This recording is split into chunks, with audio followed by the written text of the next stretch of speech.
Hi, this is Brian Bertels from VUE Weekly. I'm standing here at the Fringe, and what's your name, sir? I'm Sparky Johnson. Excellent. And what show are you from? Back to Borneo. Perfect. Perfect. And can you tell us what's your role in this production? Well, I am Sparky. I play myself in the show. It's a storytelling show, basically the significant plot points that have contributed to who I am as a person in life. In a nonlinear structure, we kind of go in and out of time, much like Billy Pilgrim in Vonnegut's Slaughterhouse-Five, where he could step through any door and be immediately transported back into significant moments from his past. Not a memory. He was really there. Gotcha. So, I mean, you appear in the show and you also write it. Can you tell us about those sort of dual roles?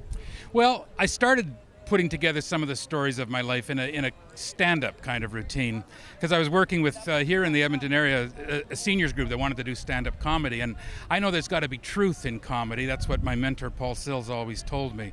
So we worked on finding the truth in our own stories, the universal things that people will connect with, so that they will laugh if they connect with it.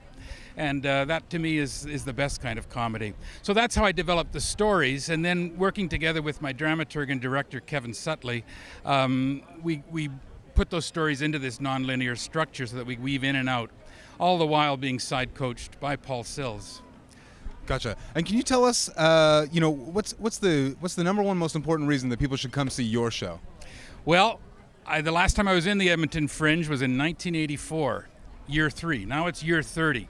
And if you're only going to see me once every 27 years, next time I'm going to be pretty old, if I'm even around.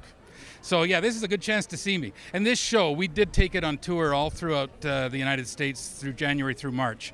And it was very well received in places like Los Angeles, New Orleans, Tampa, Florida, Chattanooga, Tennessee, the Carolinas. It was a lot of fun.